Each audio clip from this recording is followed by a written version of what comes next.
Hello freelancer বন্ধুরা, আমি আতিক এবং আজকের ভিডিওটি যাদের জন্য তারা যদি ফ্রিল্যান্সিংয়ে সফল হতে চান এবং নিজের পার্সোনাল ব্র্যান্ড করতে চান তাহলে আপনার জন্য এই ভিডিওটি একেবারে উপযুক্ত। আপনি কি জানেন একজন ফ্রিল্যান্সার হিসেবে শুধু ভালো স্কিল থাকলেই চলে না, আপনাকে একটি শক্তিশালী ব্র্যান্ড তৈরি করতে হয়। কিন্তু প্রশ্ন হলো কিভাবে। আজকের এই ভিডিওতে আমি আপনাদের জন্য নিয়ে এসেছি স্টেপ বাই স্টেপ গাইড, যা আপনাকে আপনার পার্সোনাল ব্র্যান্ড তৈরি করতে সাহায্য করবে। তো চলুন আর সময় নষ্ট না করে শুরু করা যাক। আমাদের স্টেপ নাম্বার 1, নিজের ব্র্যান্ডের উদ্দেশ্য বা মিশন নির্ধারণ করুন। যখন আপনি ফ্রিল্যান্সিং শুরু করবেন, প্রথমে আপনাকে নিজের ব্র্যান্ড, উদ্দেশ্য বা মিশন স্পষ্ট হতে হবে। আপনি কেন ফ্রিল্যান্সিং করছেন, কী ধরনের কাজ করতে চান, আপনার কাজের মূল উদ্দেশ্য কী, মানুষের সমস্যার সমাধান কিভাবে করবেন, কিছু নতুন সৃষ্টি করা নাকি অন্যদের সাহায্য করা। এই প্রশ্নগুলোর উত্তর খুঁজে বের করুন। যেমন আমি আতিক, ফ্রিল্যান্সিং ডিজাইনার হিসেবে আমি শুরু করেছিলাম এবং আমার লক্ষ্য ছিল কাস্টম ডিজাইন সলিউশন দিয়ে ছোট ব্যবসার ব্র্যান্ড লোগো তৈরি করা।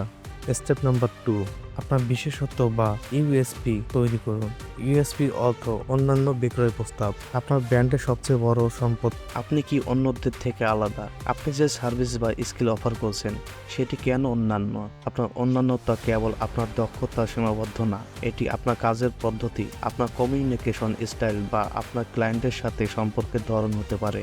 আপনাদের জন্য আরেকটি উদাহরণ, যেমন আমি যখন কাজ করি তখন আমি নিজের স্টাইল, সময় মতো কাজ শেষ করা এবং ক্লায়েন্টের সাথে খোলামেলা যোগাযোগের উপর ফোকাস করেছিলাম। পরবর্তী ধাপ হলো অনলাইনে প্ল্যাটফর্মে আপনার ব্র্যান্ড তৈরি করা। Portfolio, social media profile, website এগুলো অত্যন্ত গুরুত্বপূর্ণ। আপনার কাজের নমুনা, সাফল্যগাথায় এবং পরিচালনাগুলো তুলে ধরুন, এটি যেন আপনার ব্র্যান্ডের চিত্রের সঙ্গে মেলে। প্রতিটি পোস্ট, প্রতিটি আপডেট যেন আপনার কাজের মূল্য, সৃজনশীলতায় প্রতিফলিত করে।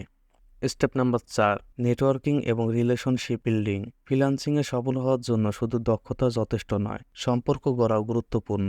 অন্যান্য ফ্রিল্যান্সার, ক্লায়েন্টদের এবং ইন্ডাস্ট্রি এক্সপার্টদের সাথে সম্পর্ক গড়ে তুলুন। তাদের সঙ্গে নিয়মিত যোগাযোগ রাখুন, একটি শক্তিশালী নেটওয়ার্ক তৈরি করুন।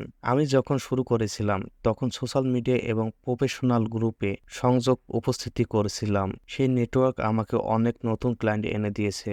স্টেপ নাম্বার 5, আপনার ব্র্যান্ডের জন্য নিয়মিত কন্টেন্ট তৈরি করুন। ব্র্যান্ডের ধারাবাহিকতা বজায় রাখতে হলে নিয়মিত কন্টেন্ট তৈরি করতে হবে। কন্টেন্ট যেমন blog, video, social media post ইত্যাদি।